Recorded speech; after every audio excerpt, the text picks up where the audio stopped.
And hello and welcome to part 3 of the Avid Media Composer tutorial. And in part 3 I want to look at the subclipping process and editing on the timeline. So basically getting started on your edit and creating clips that are ready for the edit.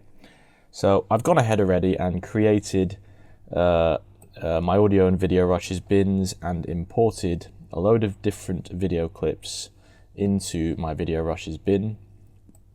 And basically, I want to show you guys the process by which I like to work, and a good process in general when it comes to working with audio and video. A good rule of thumb is, I'm sure all of you know, we've all been there where we've taken whole lists of video clips from our bins and literally just put it on the timeline and started editing. Today I'd like to show you an alternative way of doing it, just to make things neater, nicer, cleaner and more professional. So first off, we have our video clips loaded into our video rushes bins. So to load up our first clip, let's just double click, left click, and as you'll notice in Avid we have two monitors traditionally. We have the source monitor, which is here on the left, and then we have the program monitor or the sequence monitor on the right. Now the source monitor plays anything from our bins, so basically all our original or raw rushes. So that deals exclusively with anything from our bins, and as you can see, we can now preload our clips now into our program monitor or timeline monitor or sequence monitor, depending on where you are in the world. Those are the different terms. We can open that up if we drag and drop our first clip or any other clip on the timeline, on our bin, down into our timeline down here. So if we just drag and drop, it will load up and populate and create a new sequence. And we know it's created a new sequence because we have text up here saying we have created a new sequence, so untitled sequence, and then we have the resolution and the frame speed that it was. So this is the actual camera native resolution and frame speed. So as you can see, we've loaded up our sequence monitor. So our program monitor is now actually playing everything off here, as you can see as we scrub through the timeline. So this vertical blue line here is what you call a position indicator, and that effectively is our scrubbing tool. So wherever we move that with our mouse up here, we basically showcase where we are in our timeline, and you can find them here as well in the source monitors, and again in the program monitor as well, which directly relates to this position indicator down here. So we have a new shot, and we've got it on our timeline. Now normally I don't.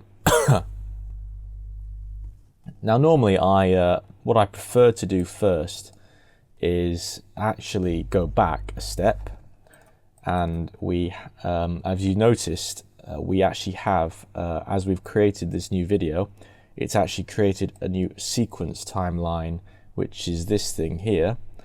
In our video rushes bin. So what I normally like to do is go back to my main project bin, right click and create a new bin and call it sequences. And basically our sequences folder bin gets created, and from here what I generally prefer to do is keep everything separate. So I like to drag and drop that down into our sequences bin, and then I give that a new name, and usually when I start an edit I just keep it very simple and call it first cut or first cut assembly. So at least I know that is the first sequence that I've created on my timeline. So I'm just going to save that. Always good to save, so remember that as well. And of course, just going back to earlier what I said, I dragged, you can create a new sequence by dragging your video files straight down here to create a new timeline. We want to use this timeline, so have this selected. So first off, what I generally like to do is I will create a new bin as well now and call it Subclips. So at this point I'm going to now spend probably, with looking at all these video clips, I would probably spend, I don't know, the next half an hour, 45 minutes, maybe an hour, going through all the clips and identifying what is good and what is bad about them, what I can use as an editor, and what I can discard. Now, this process you can generally do on the timeline, but then you're just cutting stuff up and then there's clips everywhere and it just gets a bit messy. So basically, to keep it neat, we can do basically what we call a bit of a pre-edit by creating subclips. So in order to do that, let's select our first clip, have a look at that, and watch it.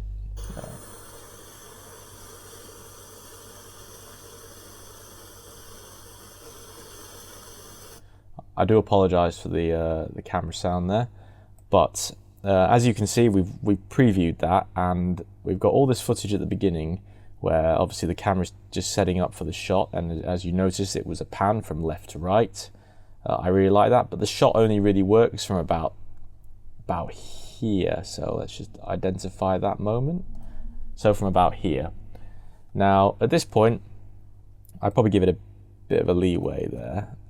We can create a subclip now by basically marking an in point, and you can find that just below your source monitor under an icon which looks like this called mark in.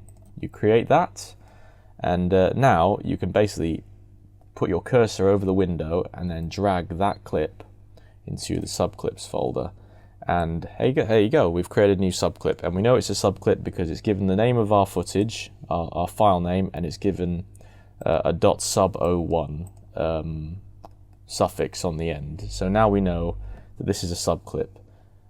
One good thing about subclips like this in Avid is any subclipping you do is not permanent. So even though we've loaded our subclip back into our source monitor and the shot actually starts now where we have our pan, this isn't a permanent edit. So if I just put this on my timeline now, I'm just going to mute my audio because we don't want to listen to it. So to mute audio, you just find it down here next to your A1 and A2 tracks. So A1 is audio, and obviously we have 2 tracks of audio here, and V stands for video. So if we play that back now, we notice that it goes straight. So that is basically how you create a subclip. And that's where we have our shot. Now, I usually, so going back to what I was saying, this making subclips is not a destructive process. We can easily extend that. So to extend the shot, we just click on this little icon down here called ripple trim, and then make sure these are deselected, and we can extend it. And as you can see, the clip extends out as it did originally in the original source camera file. So it's non-destructive, which is something to bear in mind, which I really like. So you can always revisit it if you need to refine your edits later on. But just moving on now, so we have our first clip on the timeline and we're very happy with that. So to zoom out, as I've just done there, you want to press Command and then use the bracket keys. On a Mac, on a PC, it's Control, brackets in and out to zoom in and out of your timeline. So I just want to zoom out a little bit more actually, just to show this. So let's pick a second shot, which is this. So we've got a shot of, we've got some panning shots here. So the shot works from here. Let's do another subclip. So let's mark an in, and then put that down there. And now we have 2 subclips. Very good. And what I also like to do at this point is if you want to make notes to your either subclips or any video clips or audio clips in general, you can toggle down here in the bins. You've got different bin layout settings. So we have it currently in list format. If you click on this, you have it in thumbnail format, which is good because you can see what kind of shots you have. And then if you click on the furthest right hand icon, you have your a mode which enables you to actually annotate your clips, which is very, very useful. So for me, I could put camera pan right to left.